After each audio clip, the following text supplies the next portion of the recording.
You're listening to LA40 with Katerina Cozias, only on LA Talk Radio. Good morning, Los Angeles. It's raining outside.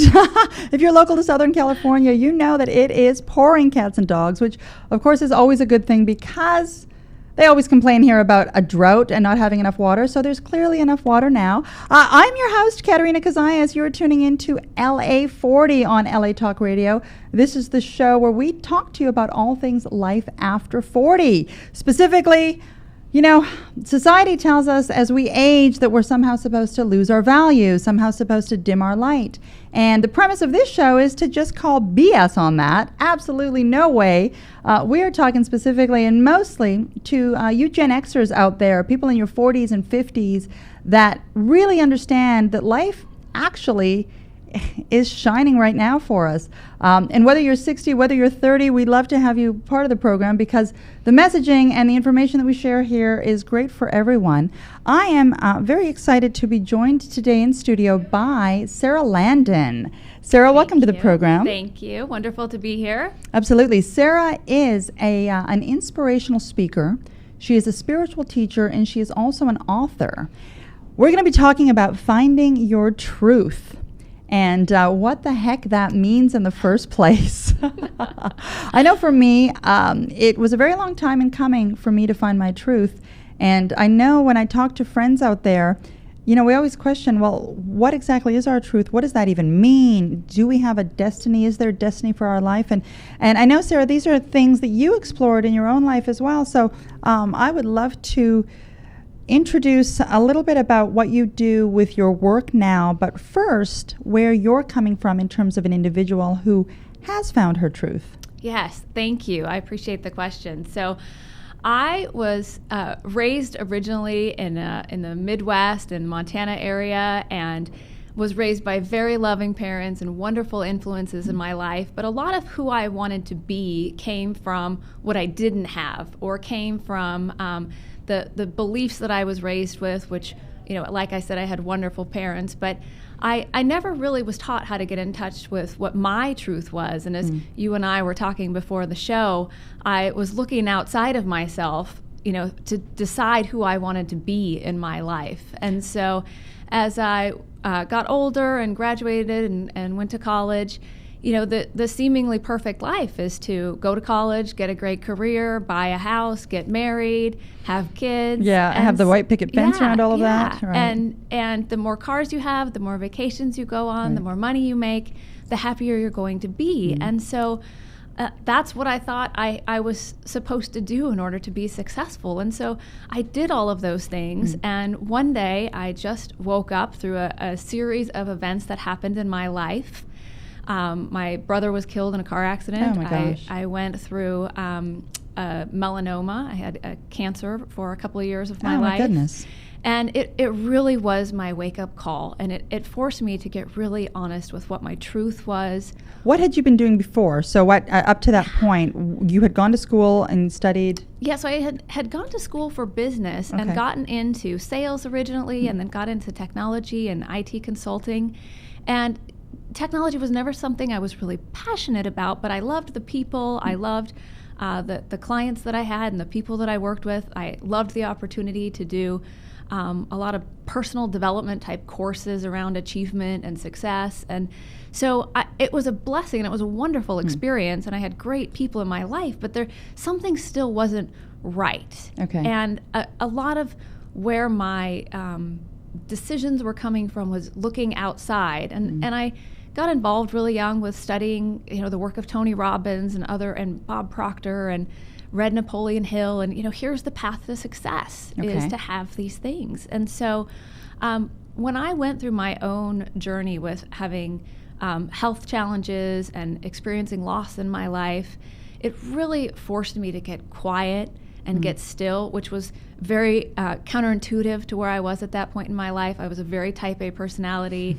I was very organized, goal-driven, results-driven, achievement-driven. And so to be forced through my own health challenges to sit quietly for a long period of time, about 3 months, on and off over the course of about a year and a half, and really get real with myself about what I really wanted. And what I had realized was that I was living someone else's dream of an ideal life, not mine. But it's scary. It's really scary sometimes until it's not, to live your truth, because we have all these stories in our heads of why we can't be what we want to be, or we've been living these programs that we have and these beliefs that we have, and we don't realize that they're not real. It's not really the truth of us. Now, how did you, understanding that you had the health issue, which forced you to slow down, which probably looking back at this point was a good thing. Yes. How did your truth emerge? Through the stillness, did you start consciously meditating, consciously praying? So I along that point, I think anything you're going through in your life, whether it's a divorce or an illness or a breakup or financial changes or career changes, every single thing can really come full circle, and it will be either one of the greatest blessings of your life that forced you to get on the right path, or it'll be one of the most incredible lessons that you had. But I don't believe that anything is ever wrong, or that we make these big mistakes or we get off path. I think something always helps us to get on the right path. But yeah, what happened for me is it was about the time that Eckhart Tolle's A New Earth book came out. So this was about 2008, yeah, 2010-ish? About 2007, 8 time frame. Yeah, okay. And I started to meditate. I started to really become very conscious of my health, not so much eating for vanity purposes, but eating for health-related things, and became very conscious on a health level. Now, I'm just going to interject for one moment for some of our listeners that may not be familiar with Eckhart Tolle. Eckhart is probably one of the founding fathers of the new movement towards awakening. Yes. He is the author of The Power of Now. He is also the author of A New Earth. Both books blew me out of the water. Yeah. I have to say that New Earth is by far my favorite of the two. But he is somebody that, along with some of the other people you mentioned, Bob Proctor, Marianne Williamson, that are really trying to bring an awareness of the fact that there is a collective consciousness in the universe. Yes. And that we are all tied together, that we are all one, and that we can collectively raise our consciousness to a place away from fear and towards love. Absolutely. So you came into awareness, basically introduction to some of his material, and that just woke you up a little bit towards being a better version of you. I had a lot of strong spiritual influences at a younger age as well. I was introduced to spirituality from my beloved aunt at a very young age, and so it was always truth to me. It always resonated as Now, when truth. you say spirituality and you were young, what did that look like? That we are, there's a higher power, and it's not outside of us, it is within us. And each and every person can connect to it. It's natural to us. It's the truth of who we are.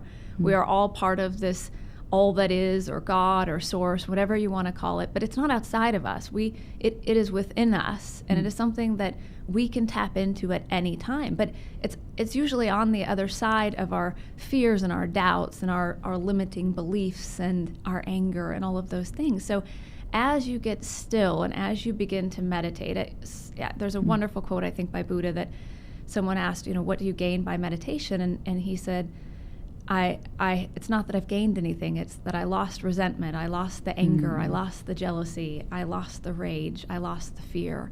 And so it's about getting to the bigger part of you that is so much more than this body. We are spiritual beings, in my belief, having a human experience. We're here to expand our soul, we're here to express our divine nature. And I don't think we ever meant to forget how really powerful we are, as we were talking about before we started the show. We are this light, and somewhere along the line we dim our light. And so, if I could stress anything, it's that you are this brilliant, bright, radiant being here to do amazing things in the world. And it's that dream is in your heart somewhere. You already know what it is, and there might be some layers you have to go through, but it's there. Now, you take somebody like Donald Trump, who is, very relevant right now. He's in the news. He is being very vocal on a lot of fronts. Do you feel that he has tapped into his truth of who he is? I think that's a great question, but I think the most important thing is that in this time right now, it is about finding the power within us, not Okay. expecting our political leaders to have our power, whichever side of the fence you're on. If you're looking for someone else to have power over your life, we're looking in the wrong places. And so I think what this time is doing is really forcing each one of us, or giving us the opportunity to look within, find our power within. And I believe so strongly that we create our life with our thoughts. What we think is possible, what we think our potential is, what we think we're capable of, and what we focus on really creates the world around us. And so if you are giving your power to someone else to create the world you want to live in, we're missing the true potential within us. And so I don't know if he's found his truth or not, but I think the most important thing for all of us is to find our truth within, the power within us, to create the world we really want to live in. Now, I need to introduce you a little further to the audience. Some of you are familiar with Sara. Some of you are not. Now, what makes Sara? I don't know if I should call you unique or special or different. And we're sort of in the middle of your story. I'm going to let you continue. But one of the things that makes Sara so fascinating to listen to is she has managed to connect with a higher consciousness. Some people call it channeling, but you have come to a place where you are in tune with a wisdom of the ethers, if you will, and you channel through a wisdom and a message from a collective group from a collective consciousness, I suppose, that you call the council. Can you share a little bit about the council and how they came into your world? Yes. Well, first I would like to say that I think that everybody has this ability to tap into infinite intelligence, to tap into their higher power on a very conscious, proactive level. We just forget that in our life so many times. And so... Well, I think we forget because we were never really told it, right? Yeah, and regular society, modern day society, traditional society doesn't teach you any of this. Right. And We're taught, I suppose, organized religion, but we're not taught the power of self. Yeah, or as a child, like for me, for example, I was very in tune with this connection as a child, and then at some point, we're supposed to face reality and decide what you want to be when you grow up. Yeah, exactly. And so that imagination space, that space of having imaginary friends and that place of make-believe, we're supposed to kind of put that aside and get real and get serious and get focused, right? And so we lose this place of wonder and connection and openness. And so meditation is a great way to come back to that. I had not wanted to be different. I didn't want to be weird. I wanted to be loved. I wanted to be accepted. I wanted to be normal. Right, especially during those those formative years of 14 to 18 to 12. Yeah. And so, in a way, I really did dim my light because I didn't want to really be who I knew I was. And so, in this process of really coming to the end of myself and everything that I thought I wanted to be, in the human experience, and coming to a place of knowing there was more, knowing I was meant to do more, and this relentless, just calling within me, this truth that I got so painful that I just couldn't not. I call it the little voice, right? That little voice that talks to you. It does. It talks to all of us. And it just doesn't stop. Yeah. It will keep tapping and tapping and tapping. And I think you have a couple of choices. You can either decide at some point to listen and to move in that direction with it, which is, in my opinion, towards the direction of your truth, or you can ignore it, but that's when you start to see the manifestation of the health problems, the relationship problems, that so there are indicators all around us. Yes, I have a wonderful friend named Judy Callie who says, when your life starts falling apart, just let it. Because something better is trying to emerge, and it's trying to gently move you in the direction of your dreams, of your desires, of your true soul's desires, and that, I believe, is the truth within us. And so you went through this period of meditation and sort of deep, going deep inside. What emerged from that for you? Yeah, so what happened for me is I would meditate, or I would wake up in the middle of the night and I would start writing. And these truths that came through me were the answers I had been looking for about life and how we create our reality. Were you asking questions as you were writing? No. I think that the connection into this place and tapping into infinite intelligence, you really come to a place of absolute knowing. You really don't have any questions. When I'm in that space of receiving that, I don't have any questions, because you're at a vibration that everything is known. Everything is perfect. All is well. All is love. I grapple with that, because I know there's so many listeners that are thinking, well, that sounds fabulous. How do I pay my mortgage? Do I just sit at home and meditate all day? No, not at all. In fact, what's the practicality around this? Really a day of meditation. But most people don't realize you're meditating all day long. So anytime you're doing something where you're so consumed in it and you're so present in that moment, that's a form of meditation. So if you're playing sports or you're a runner, or you're an artist, or whatever you're doing, that when you're really in that creative space, that you're so in the moment, that really truly is a form of connecting in to that infinite intelligence and to that field of possibility. And getting beyond your doubts and your limitations. So it's not about becoming a monk on a hill and meditating all day long. We have a call coming in. I'm just going to interrupt you for just one moment.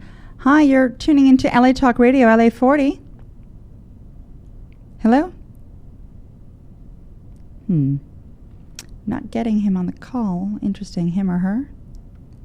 All right, we'll hang up. Good try. But you were saying, I'm sorry, about the meditating, yeah. So it's about, I believe what we have been going through the last several years and in a lot of our lives is really awakening to the truth of who we are. And so as you talked about that voice, it's also known as the still small voice. And so it's quiet. It's this peace inside of you. So meditation just helps to get rid of the fears for a few moments, to connect into a higher place, and to be able to hear that voice, and then to get really clear on what it is that you do really, really want in your life and what's possible for you. And as I said, I believe we're here to really expand our soul. And so these desires that we have, these dreams that we have, they are already within us. We already, on some level, know what they are, and it's about moving into the direction of them. But when we are living in alignment to our soul's desires and to our truth, everything works out for us. Life is not meant to be difficult. It is meant to be easy. It is meant to be effortless. There's meant to be harmony in our relationships. But we really need to know our own truth before we can go out and pursue these things, because our values are so important. What you value, and knowing what your values are, knowing what your truth is, knowing what your dreams are, and then getting in motion to those things becomes a lot easier, and the right people come into your life, the resources that you need come, and sometimes it is a major change, but it can be done in a loving way and a harmonious way. But that connection is so important. I'm going to try this caller coming in one more time.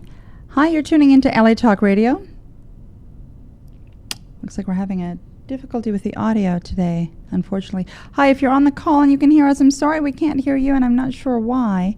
But I do thank you for calling in. Stay tuned, because we are, having a great discussion here. Yes. Good try. I'm going to have to see if producer's around. Hello, producers. Come and help us.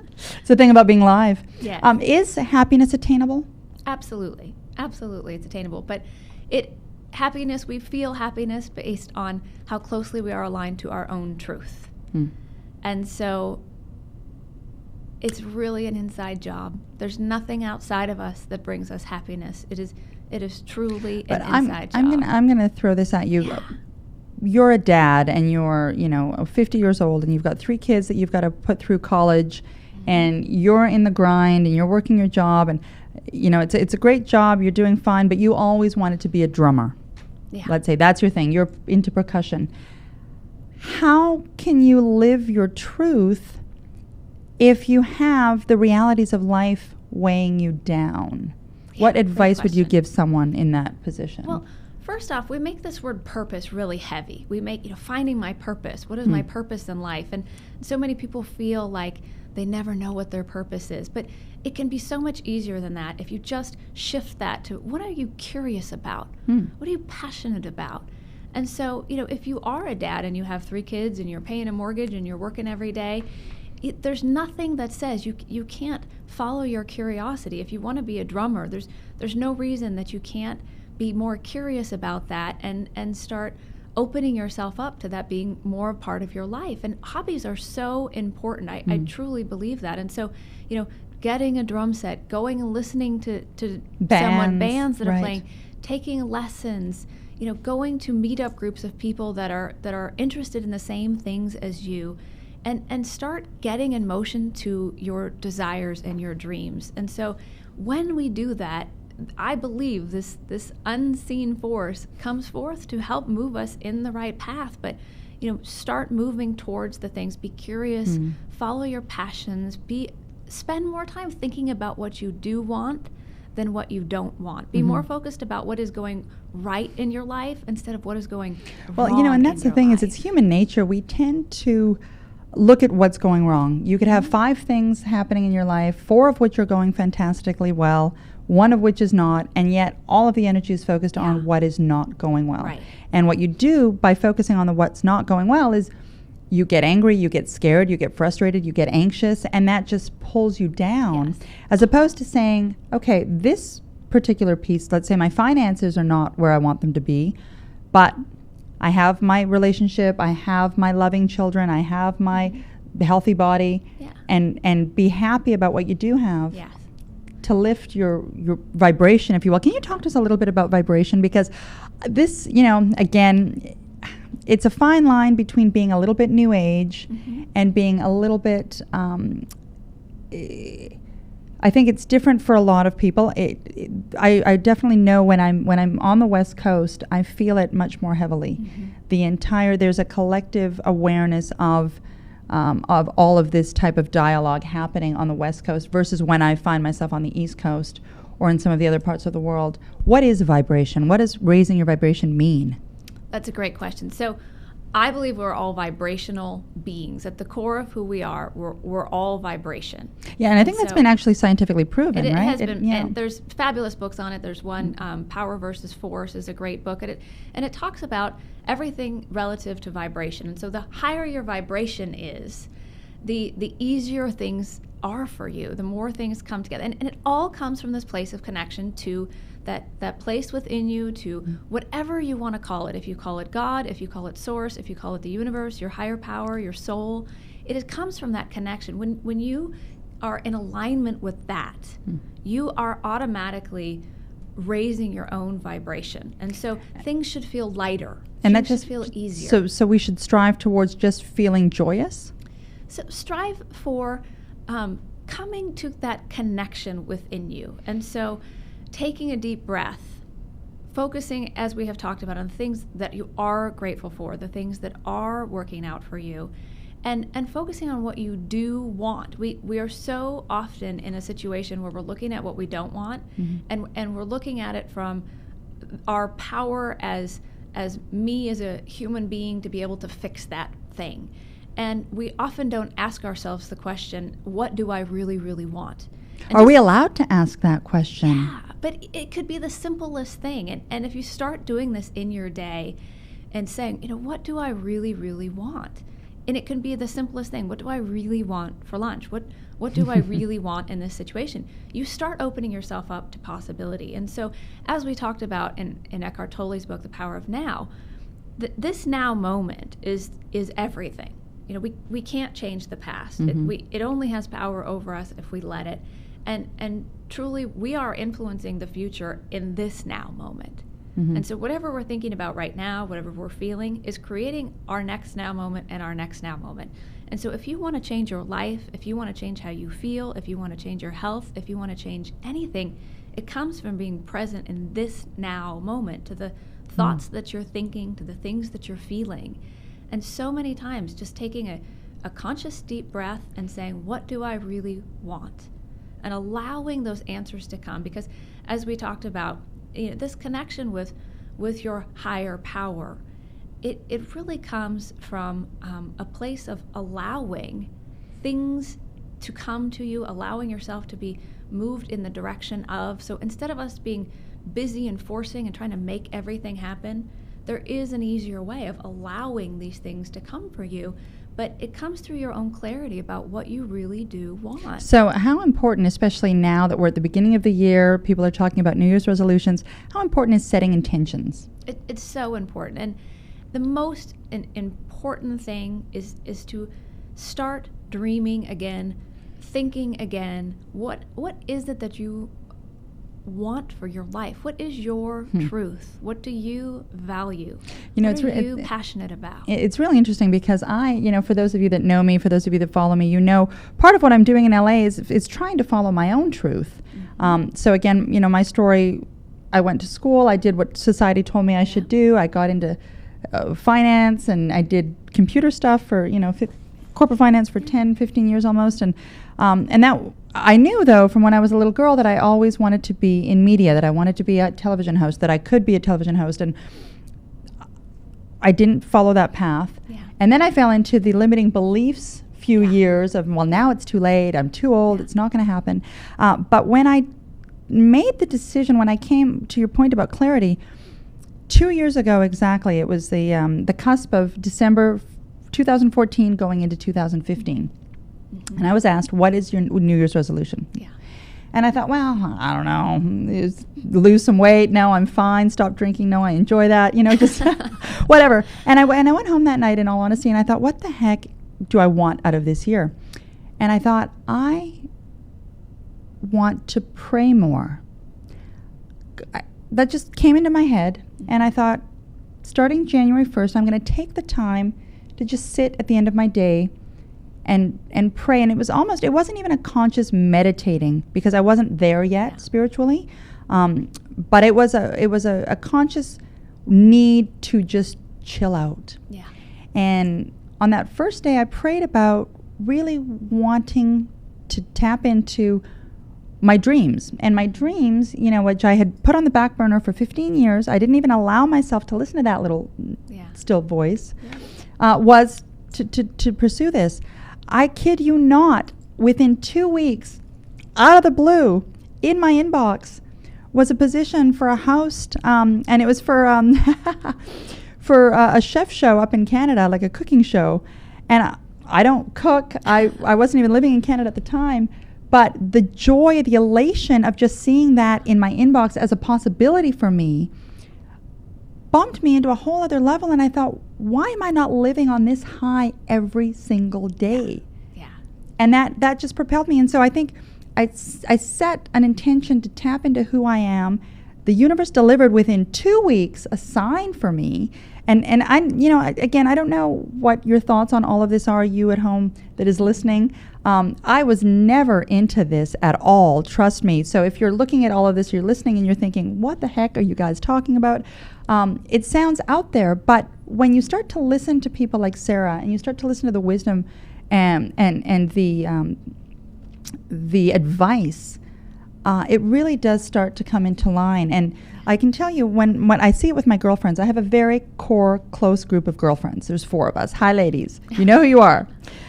Every time we get together, we are on fire. The collective energy of the 4 of us is so fabulous. And we had been out for lunch. This was about 10 years ago. We had been at a restaurant. We were having just a whole heck of a lot of fun. And these ladies from the table next door came up to us at the end of their lunch. We were about 25 at the time. They were probably about 55. And they said to us, we have enjoyed watching you girls have so much fun. Lunch is on us, and by the way, here's a bottle of champagne. Yeah. So to your point, the goodness just comes when you're in that good space. Yes. It just will come. Yes. But it's hard to get into that good space. Well, it really, if you want to change your life, you have to change your thoughts. You have to change what you're thinking. And so whether it's prayer, whether you're listening to positive audiobooks or music or things online that you can find, whatever you can do to start thinking more positively about what you want, what is working, what's going well, it really changes everything. And most people pray when something's wrong. And we're saying, please fix this thing and make it different. But we can pray just from a positive place. Everything is working out for me. Everything is going well for me. Things always come together harmoniously for me. Miracles happen everywhere. How important are affirmations? How important is waking up and saying that to yourself? It's so important, because the things that we say to ourselves are so much worse than anybody else would ever say to us, because our thoughts are just on autopilot so many times, and we don't realize that these are the things that all day long we're hearing from ourselves. And so if you can be aware of your thoughts and shift them, no, things are working out for me. No, I am powerful. We are so much more powerful than we know. And I touched on, the difference between organized religion and spirituality a little bit earlier. But I think what has been lost through the ages is the messaging that is the core foundation of some of these religions. I mean, you see it in Christianity, you see it with Buddhism, you see it with, all of these different religions. For example, I think it was Proverbs, as a man thinketh, so he is. If you take that line and you actually analyze what they were trying to share, it's exactly what you're talking about 2,000 years later. Yeah, there's many examples of it. And I also believe that, even if we look at Jesus, he's known for performing miracles, right?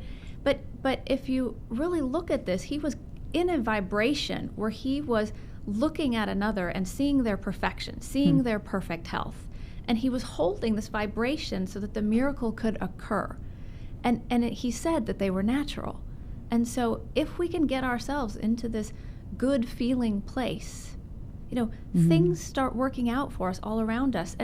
And seeing our world as harmonious and working for us instead of the world being against us. Because it's usually the only thing that's against you is the thoughts that you're thinking in your own head. Well, and I know, Dr. Wayne Dyer had spent some time studying Lao Tzu's The Tao Te Ching.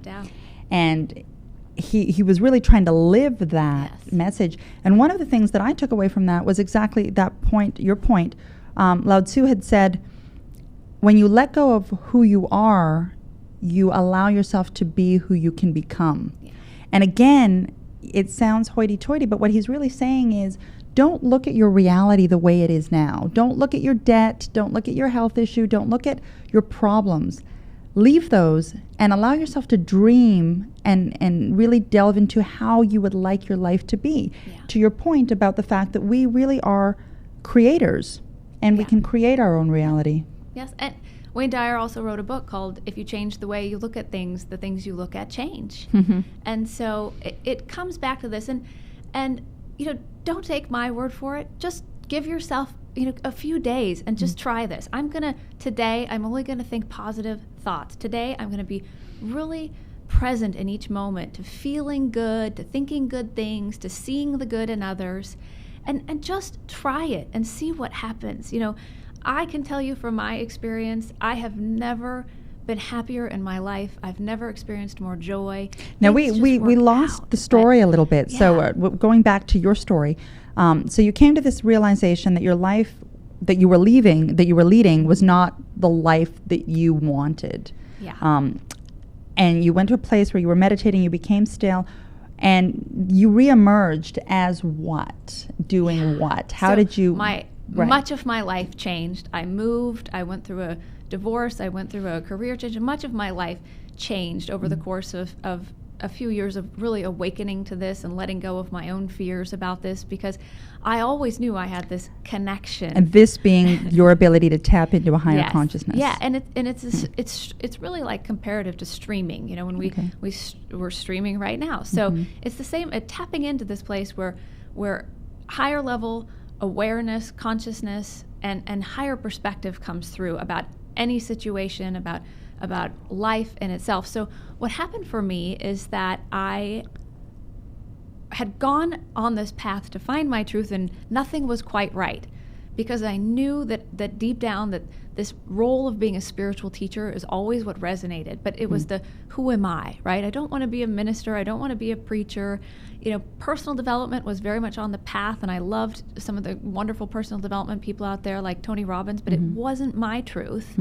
I had to get really to the core of what my truth was, and my truth was that I always knew I had this connection, and I knew that everyone else had it too. So I practiced it. I really learned to master it to a place where it was very comfortable. It was awkward. How did you practice? At first, I would journal, as I mentioned. I would just sit down and start writing, and I would write for an hour or two, and it was completely different handwriting than mine, and it was not in the way that I speak, and it was certainly not things that I consciously knew. It was maybe things that resonated as a truth to me, resonated as deeper truth. So I just continued to practice that. And then I gave myself permission to own this, to be this, and to let go of any of the fears that were keeping me. So very similar to your situation, doors just started opening up. The right people showed up in my life. I came across the work of Esther Hicks and Abraham Hicks, and I said, that's it. That's what I do. That is the closest thing that I can experience. And I'm just going to interject there for one moment as well. For those of you that may not be familiar with Esther Hicks and Abraham Hicks, Esther is another person who, for all, senses was normal. I don't want to call you not normal, but in the normal sense, regular lady. That she herself came to a place where, with deep meditation, started to have the ability to connect with a higher consciousness. Her higher consciousness comes through, and they call themselves Abraham. And if any of you listen to Abraham Hicks, it's very similar to the messaging that Sarah's sharing with us right now. Yes. Jane Roberts had also done that with the Seth books. Yeah. Those of you that are aware of spirituality are going to be more familiar with all of this material than some of you that aren't. But it's fascinating. So you had a role model almost, not a role model, but you did have some people out there that were doing what you could see yourself doing.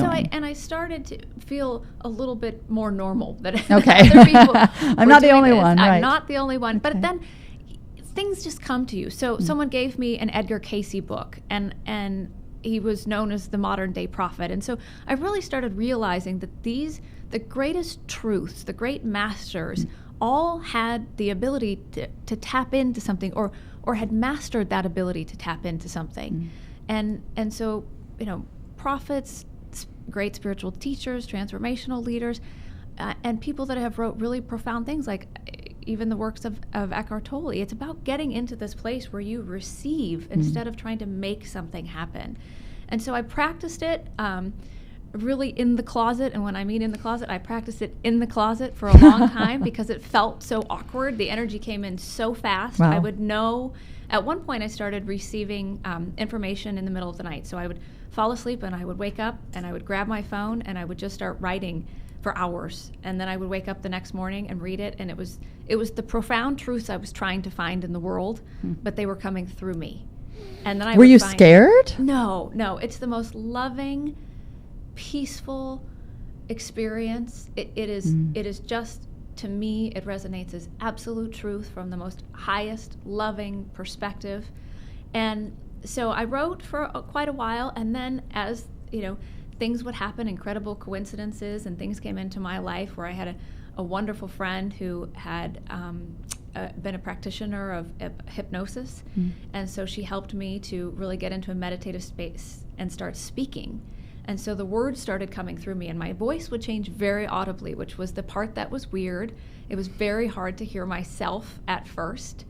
And so, I would breathe for a couple of minutes, and all of a sudden this streams of information would start coming through me, and I would talk for an hour and a half, and I wasn't unconscious to what was going on, but I certainly wasn't the one creating the conversation, the words. And so then I would listen to them, and it was just incredible information. And people started coming and wanting to talk to the council. My experience of it was that it was a group of it felt like a group. It felt like a council. Are they angels? I believe they're non-physical. I think it's a non-physical intelligence, a non-physical consciousness.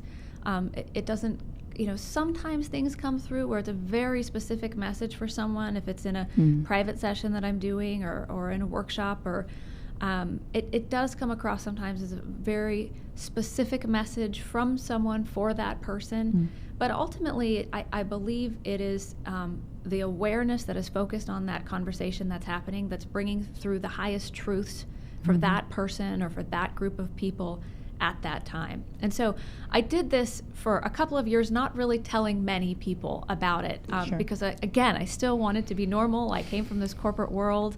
I had to really get okay with it myself and get through my own doubts about, not so much doubt about what was coming through, but just concerns about what people might think. And what I realized is when I really accepted my truth, everyone else around me accepted it. But the right people came into my life. I don't believe we ever make it alone on our path to our dreams and our truth. The universe is divinely orchestrated to support us. Do you believe we will that? let it. Absolutely, I do. Do you believe in coincidence, or do you believe that that is divine order? I think it's divine order. I think it's coincidences where divinely orchestrated connections come together, and I believe that. And it is a different place to live from allowing yourself to be guided from some higher perspective than just me and what I can see and what I can perceive. And I would assume that it's very comforting, because you don't have that fear of having to do it alone, of having to push through this life alone. You have to learn to trust it, though, because at first you want to do it all. I got this, I don't need any help.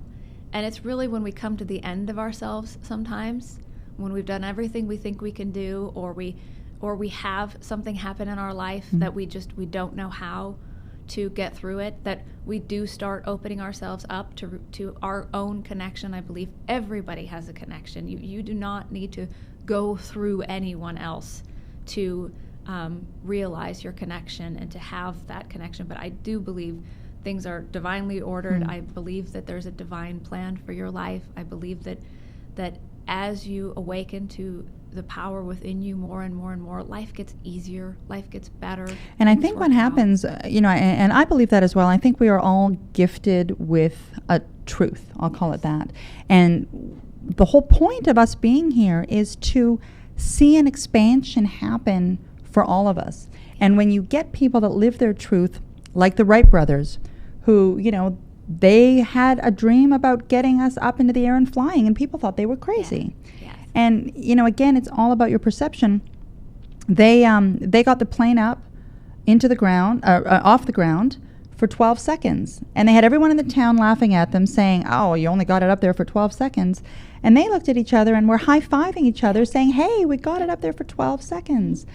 You get people like an Oprah Winfrey, who really has managed to tap into the truth of who she is. Look at all of the goodness that she has spread around the world. And I think if all of us can get into the truth of who we are, we come to the table with a power and a passion and a joy that just makes everyone's experience that much better. I heard Oprah tell a story one time that she always wanted to, be a host, and she always wanted to be like Barbara Walters. So the only person that she had seen that was doing what she wanted to do was Barbara Walters. And so she tried to make herself look like Barbara Walters. And she had gotten a position, and she was trying to be Barbara Walters. And what actually happened is she tried to straighten her hair, and all of her hair fell out. And she was afraid she was going to get fired. Oh, my gosh. And it was kind of this moment, she said, where she realized, or someone said to her, be the best Oprah. You can never be better at Barbara Walters than Barbara Walters. So you are only the best version of yourself. Sound advice.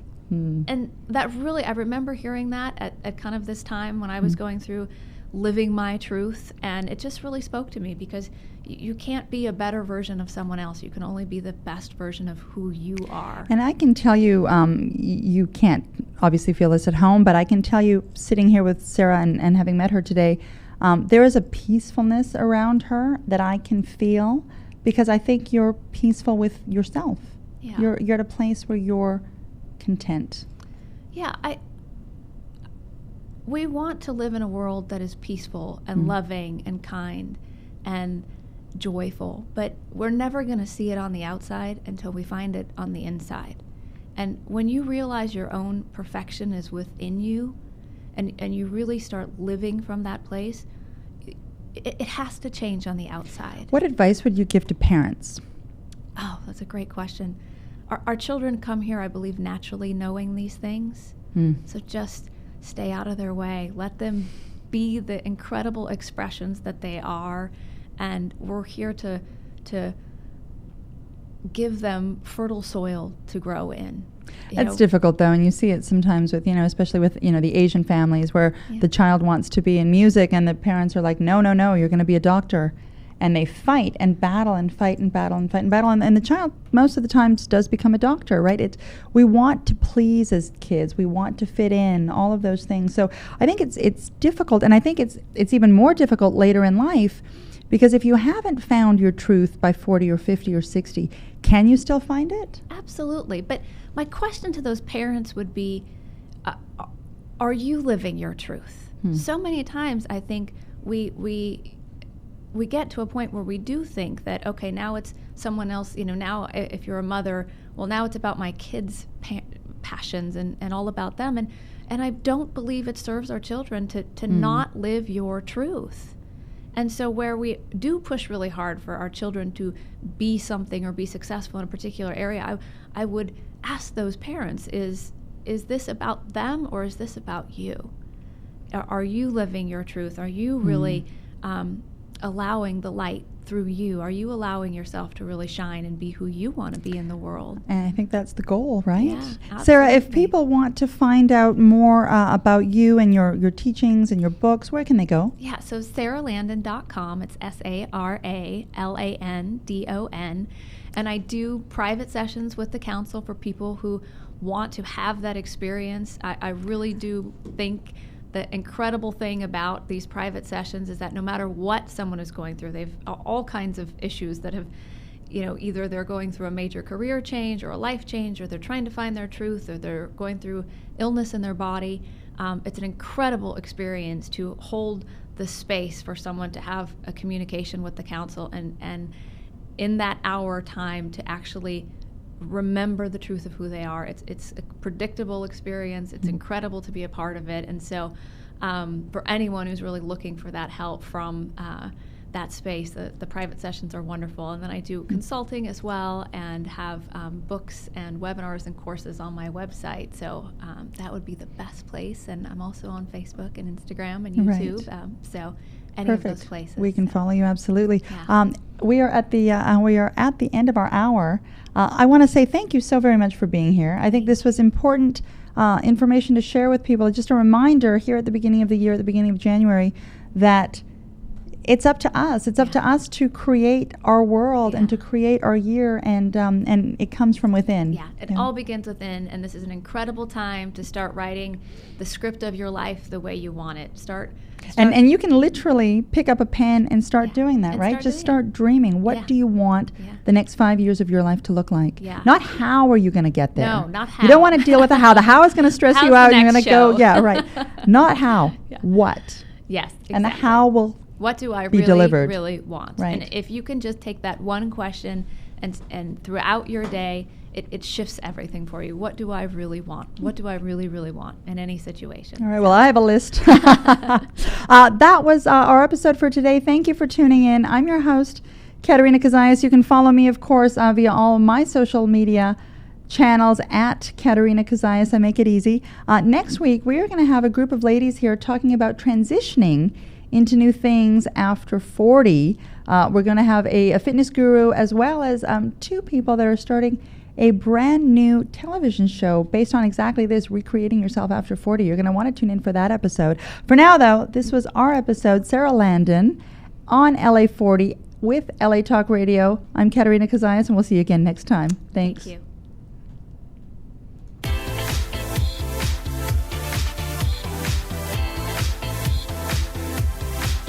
You're listening to LA40 with Katerina Cozias, only on LA Talk Radio.